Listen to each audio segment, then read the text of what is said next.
नमोस्तु गुरुदेव, नमोस्तु गुरुदेव, नमोस्तु गुरुदेव, नमोस्तु उपाध्याय श्री, नमोस्तु उपाध्याय श्री, नमोस्तु उपाध्याय श्री, नमोस्तु स्वामी। सभी भाई बहन चेहरे पर थोड़ी मुस्कुराहट दिखाने की कृपा करें और एक बार हृदय में श्रद्धा भर करके जोर से जय बोले। चिंतामणि 1008 श्री पार्श्वनाथ भगवान की परम पूज्य गणाचार्य श्री पुष्पदन सागर महाराज की परम पूज्य साक्षात विराजमान अंतर्मना गुरुदेव आचार्य रत्न श्री प्रसन्न सागर महाराज की परम पूज्य उपाध्याय परमेश्वरी भगवान सौम्य मूर्ति 108 श्री पीयूष सागर जी महाराज की परम पूज्य ज्ञानी ध्यानी तपस्वी अभीष्ण ज्ञानोपयोगी प्रवर्तक महिराज 108 श्री सहज सागर जी महाराज की समस्त आचार्य संघ की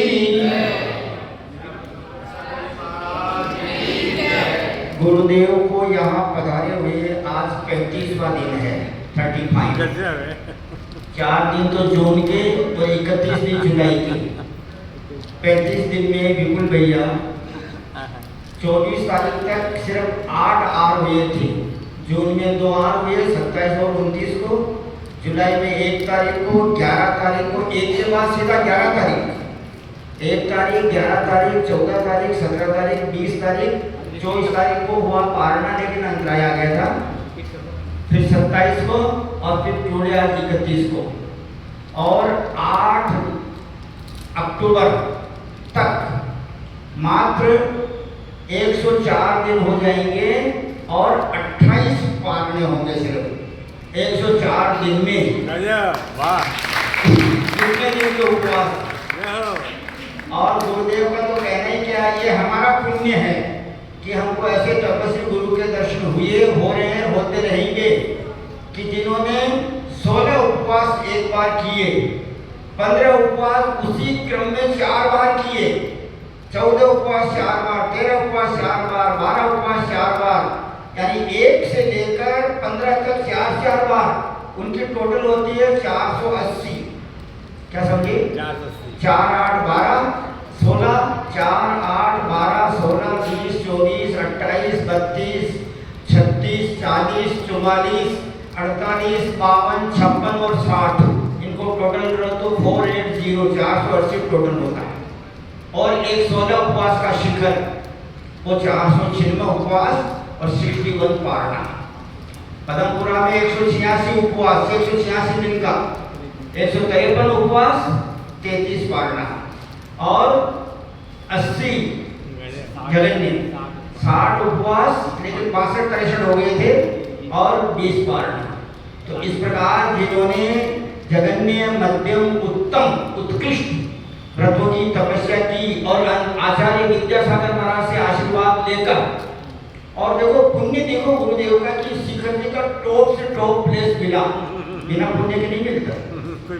His heart is very pure, क्या समझे? इसलिए उनका पूरा यश जो है उनका यश कीर्ति का उनका उदय पूरे विश्व में फैला हुआ है। क्योंकि क्या कहता, पूजा की कोई आकांक्षा नहीं, तन से कोई ममत्व नहीं, मतलब तन से ही नहीं है तो और उससे तो ममत्व होने का सवाल ही नहीं है। जिस श्रावक श्राविकाओं को उनकी स्माइलिंग मिल जाती है, समझो कि उस श्रावक श्राविका का पुण्य का उदय है। क्या समझे? सोनल बेन जो जिनका जो नाम गुरुदेव ने बोला था, तो जिसका पुण्य का उदय है विपुल, यहाँ पे विपुल नाम के भी एक कोई श्रावक बैठे हुए हैं, यहाँ विपुल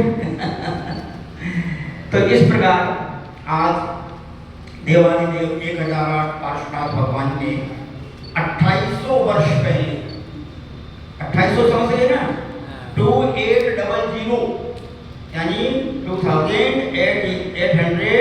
years before he got the liberation, उन्होंने मोक्ष को प्राप्त किया। जिन्होंने पार्श्वनाथ भगवान, क्योंकि पार्श्वनाथ भगवान के मोक्ष जाने के 250 वर्ष बाद महावीर स्वामी का, बल्कि 250 वर्ष में उनकी उम्र भी शामिल थी। पार्श्वनाथ भगवान की उम्र थी 100, 100। 30 वर्ष की उम्र में मुनि दीक्षा ली, 4 महीने बाद केवल ज्ञान हो गया। 69 वर्ष 8 महीने 69 years 8 months वो अरहंत अवस्था में रहे बिहार के। अब यहाँ पर जो मैं आपको बहुत ही संक्षेप में, क्योंकि 8:35 हो गया है, 10 मिनट के अंदर मैं आपको 10 गौओं का वर्णन बताऊंगा। हाथ जोड़िए। उत्तर पुराण से लिखा गया है। सबसे पहले जो उनका श्लोक है वही पढ़ता हूं मैं आपके सामने। इस श्लोक में 10 गौ लिखे हुए हैं। हाथ जोड़ो, अटेंशन बैठो, कमर को सीधी करो। जात है प्राण मरुभूतिरन विपतिर देव सहस्रार्जो वित्तेषोच्युत कल्पजर क्षितिभृतां श्रीवज्रणाधिपति देवो मध्यम मध्यमे नृपगुणैरानन्दनामानते देवेन्द्रो हतघाति संगतिरवत् भस्मांस पार्श्वेश्वरः। मनुष्य और देवगति के भव आए और उनके बड़े भाई कमठ के भव देखना। कमठ कुक्कुट सर्प पंचम भुजो हि भवरत नरके व्याधो धोगो सिंहो नरकी नरपौरुषंबरो दिविज। राजा अरविंद राजा के मंत्री थे जिनका नाम था Vishwabhuti. Please listen to me very carefully this subject. बहुत प्रसन्नता का विषय है। गुरुदेव ने कहा पैर की गांठ कभी नहीं बांधना। उस अरविंद राजा के मंत्री थे विश्वभूति और अनुदही उनकी पत्नी थी। उनके 2 पुत्र हुए, एक का नाम कमठ बड़ा भाई और छोटे का नाम मरुभूति। अब दोनों के स्वभाव अलग अलग थे। Why has no reply. जिसका जैसा होना होता है वैसा होता है। जो सोच फिकर करता है ताकत अपनी खोता है, चेष्टाएं थक कर रह जाती हैं, जो होना है सो होता है। जो सोच फिकर करता है he thinks much and more, ताकत अपनी खोता है। he wastes his mentally and physically energy in vain, चेष्टाएं थक कर रह जाती है। The actions are unuseful, जो होना है सो होता है। It happens, what has to happen, जो होना है वो होता है। तो कमठ का स्वभाव दुष्ट था और मरुभूति का स्वभाव शिष्ट था, सज्जन था। एक बार क्या हुआ, कमठ की पत्नी का नाम था वरुणा और मरुभूति का नाम था वसुंधरा। जैसे कि गुरुदेव ने कहा था 2 गलती उसने की। एक तो छोटे भाई की पत्नी के बहुत बुरी नजर डाली, जो कि बेटी के समान होती है। छोटे भाई की पत्नी पुत्री के समान होती है। और उन्होंने बैर बांध लिया। 2 गलती उन्होंने की, तो वो मरकर कुक्कुट सर्प बना। लेकिन उसके पहले जो घटना घटी, जब राजा वो मरुभूति तो बाहर गया हुआ था राजा के आदेश से कोई काम के लिए, कमठ ने पीछे से ये काम किया, राजा को पता पड़ गया, बात छिपी रहती नहीं है। तो राजा ने उसको देश से निकाल दिया, तो वह तापस बन गया। जब वो आया मरुभूति घर पर, तो बड़े भाई को वापस लाने के लिए, घर पर लाने के लिए गया, जाकर के प्रणाम किया। बड़े भाई को प्रणाम करते हैं तो बड़ा भाई क्या आशीर्वाद ही देगा ना, लेकिन उसने कैसा आशीर्वाद दिया, वो पाषाण की शिला लेकर खड़ा था, तब कर रहा था। तो उसने वो शिला, मरुभूति ने उसके चरणों में सिर रखा, उस शिला उसके माथे पर डाल दी। तो क्या हो गया, वेदना हो गई। वेदना जनित आर्त ध्यान से मरकर वह मरुभूति एक बार तेज गति में गया, हाथी बन गया। वज्रघोष उसका नाम था। और वो कमठ मरकर सर्प बना, कुक्कुट सर्प। Intention is the main coach, अभिप्राय मुख्य कारण है कर्मबंध होने का। भाव किसके कैसे हैं। एक छोटा सा मच्छर रहता है, उसके भी भाव बहुत खराब होते हैं। एक रावण मच्छ होता है, उसके भी भाव खराब होते हैं, साथ में नरक जाते हैं दोनों। तो भावों की बात है। कैलाश जी भाई साहब, पीतल 1000-2000 रुपये किलो मिलता होगा। 1 किलो पीतल लाओ कितना लगता है? 2000 मान लो, हमको पता नहीं कितना लगता है। और 1 किलो सोना लाओ तो कितना लगेगा? 2 लाख, 1 करोड़। 1 करोड़। बोलो रंग तो होगा। हाँ, दोनों colour is same but difference is there in amount. तो भाव की बात है। गुरुदेव के भी भाव देखो, तन से कोई ममत्व नहीं, 22 वर्षों के नीचे था। तो इस प्रकार वह कमठ मरकर सर बना और वो मरुभूति मरकर हाथी बना। ये दूसरा भाव हो गया, बड़े ध्यान से सुनना संक्षेप में। वो हाथी अब उधर मुनिराज गए शिखर जी की तरफ। कौन मुनिराज? जो राजा थे पहले, जिनके मंत्री थे, अरविंद नाम था उनका। अरविंद मुनिराज शिखर जी की तरफ जा रहे थे, तो सल्लकी वन में उन मुनिराज को देखकर वो हाथी उनको मारने के लिए दौड़ा। लेकिन और एक बात और है, कमठ की पत्नी वरुणा मरकर हथिनी बनी, यानी भाभी का जी वो हथिनी बना और वो हाथी बना देवर का जी, और वो साथ साथ रहते थे। जब उसने देखा कि उनके वक्षस्थल में श्रीवत्स का चिन्ह देखा, ओह ये तो अरविंद राजा हैं, मैं तो इनका मंत्री था। जाति सुन गया। मुनिराज के दर्शन करते ही, भगवान के दर्शन करते ही पापों का क्षय होगा। इसलिए कहते हैं दर्शनेन जिनेन्द्राणाम साधुनाम बंधनेन च न चिरम विद्यते पापम छिद्रहस्ते यथोदकम्। तो उसने शांत भाव से बैठ गया मुनि महाराज के पास, 3 प्रदक्षिणा देकर, क्योंकि उसको सारी बात नॉलेज में आ गई कि तो संत महात्मा है। मुनिराज ने उसको धर्मोपदेश दिया, अनुव्रत ग्रहण कराए। किसको? हाथी को। हाथी ने अनुव्रतों का पालन किया। जब उसकी आयु का अंतिम समय आया तो अब देखो, इसको कहते हैं भवितव्य। होनहार टलती नहीं। कोई महिला या बालिका प्लेन में बैठने जा रही थी, लेकिन रास्ते में जाम बहुत था, पहुंच नहीं पाई टाइम पर, और जो है प्लेन उड़ गया। और उसको बड़ा मन में दुख रहा कि मैं लंदन नहीं जा पाई। लेकिन जो हुआ वो अच्छा हुआ, जो हुआ उसके लिए अच्छा हुआ, क्योंकि उसकी आयु बाकी थी, इसलिए वो अहमदाबाद की फ्लाइट में बैठ नहीं पाई। तो क्या हुआ? कमठ का जीव जो सर्प बना था वो आया जंगल में जहाँ हाथी बैठा था, और हाथी को काट खाया। बहुत जहरीला सर्प था, जिसके भाव गंदे होते हैं वो जहरीला ही बनता है। क्या समझे? बहुत बढ़िया। तो वह हाथी प्राणांत को प्राप्त हो गया, मरकर 12वें स्वर्ग में देव बना, सहस्रार स्वर्ग में देव बना। पहले मरुभूति था, फिर हाथी बना, फिर 12वें स्वर्ग में देव बना। और वो कमठ मर करके नरक, कमठ मतलब सर्प मर करके नरक गया। जो पुण्य पाप है, इसलिए पाप हमारा शत्रु है और पुण्य हमारा मित्र है, धर्म हमारा मित्र है। Sin is the enemy of the soul and virtue, religion is its friend। ये समन बदल स्वामी ने लिखा है। पाप मराते धर्मो बंधुर जीवस्य चेति निश्चिन्वन समयम यदि जानेते श्रेयान ज्ञाता ध्रुवम भक्ति रत्न कृष्ण प्रसाद ने लिखा। अब देखना, 12वें स्वर्ग की आयु पूरी करके वह रश्मि वेद नाम का विद्याधर बना, मनुष्य बना, और मुनि दीक्षा लेके तपस्या कर रहा था। वह नरक से निकलकर अजगर बना। कमठ का जीव क्या बना? अजगर। और उसने मुनिराज को निगल लिया। 5वें भव में मुनिराज के 16वें स्वर्ग में देव बने और वो नरक गया।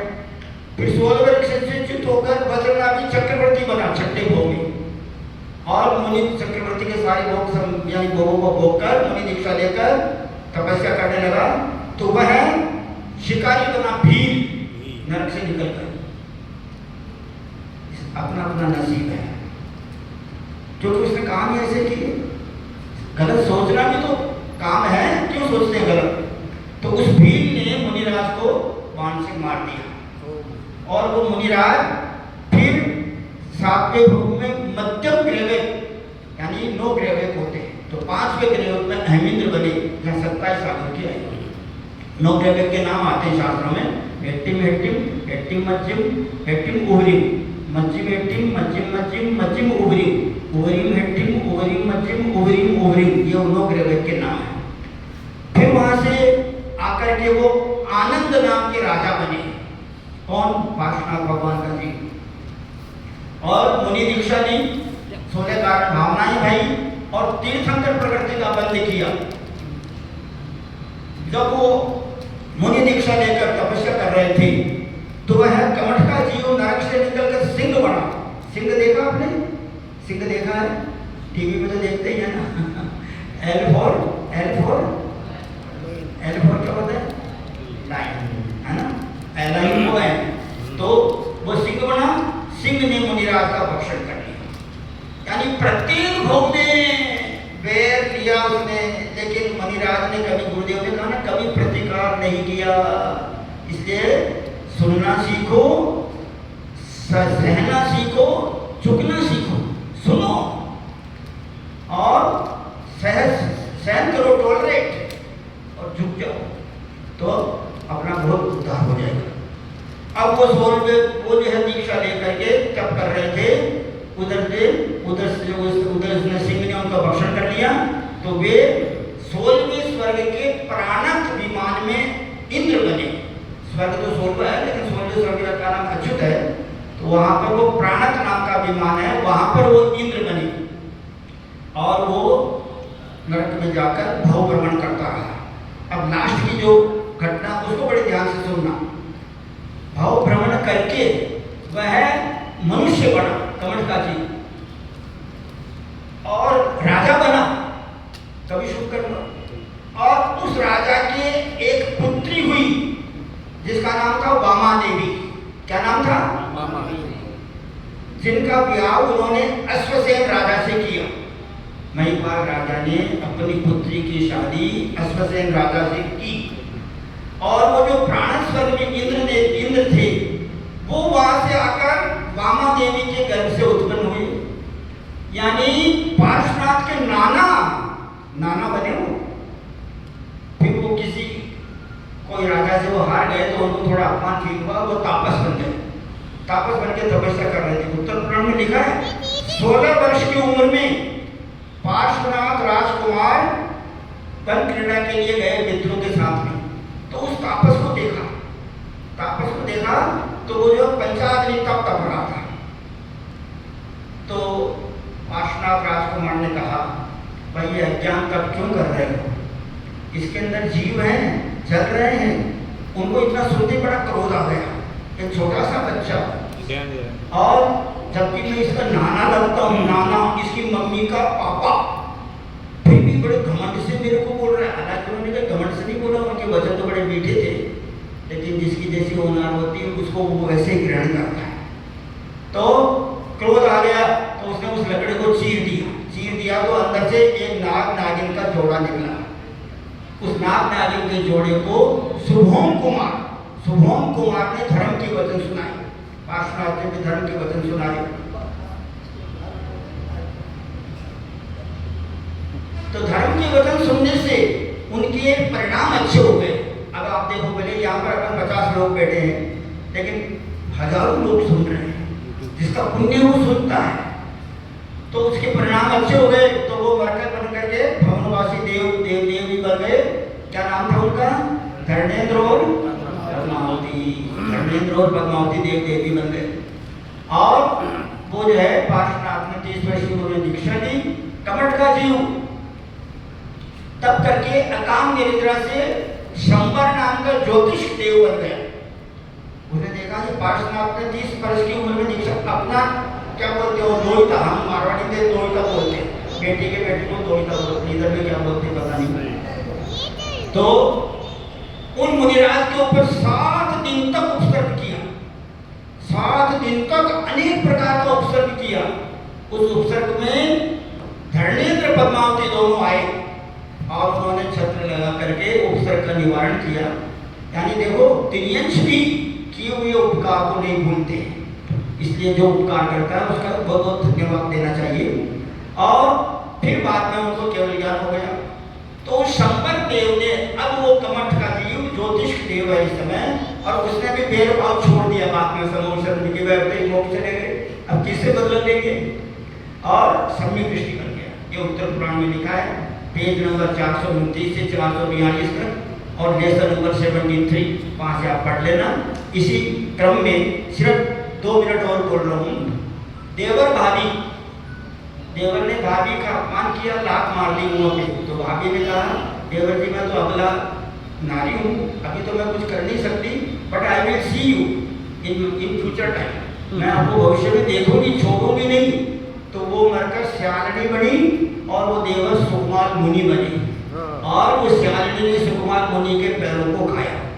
और एक रानी थी जिनका नाम था सहोदरी, यानी सुकौशल की माँ। सुकौशल की माँ वो रानी थी, उस रानी के पति मुनि बन गए।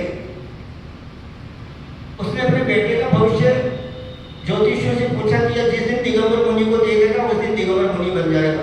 उसने दिगंबर मुनियों का आना बंद कर दिया, अयोध्या की बात है। और लेकिन एक दिन वही उनके पिता मुनि अवस्था में आ रहे थे, वो छत पर उसकी दहाई भी बैठी थी, सुकौशल भी थे।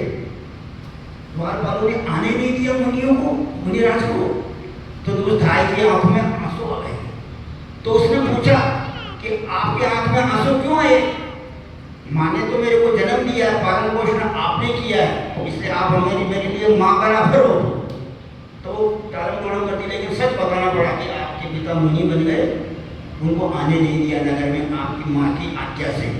तो सीधे गए, मुनि बन गए वहां जाकर। अब उस रानी को इतना क्रोध आया, इतना पैर बांधा उसने, वो मरकर सिंगड़ी बन गई, शेरनी बन गई। और पिता पुत्र दोनों आर के लिए आ रहे थे। आगे तो पिता मुनि यानी गुरु और पीछे उनके शिष्य। वो शेरनी पीछे से आकर पुत्र के शरीर को नाखून से विदीर्ण कर दिया, पढ़ना पद्म पुराण में। और उसी समय उनको केवल ज्ञान हो गया, वो तो मोक्ष चले गए। फिर उस कीर्तिधर महाराज मुनिराज ने समझाया कि तुमने ये क्या किया, ये तुम्हारे बेटा है। फिर उसको पूर्ण भोग याद आ गया, क्या समझ जानोगे मैंने क्या किया। फिर गए वो सोदर में देवी बन गई, अभी देवी है, लेकिन कभी बेर की गांठ नहीं बांधना। इस प्रकार 8:51 हो गए। जय भगवान गुरुदेव।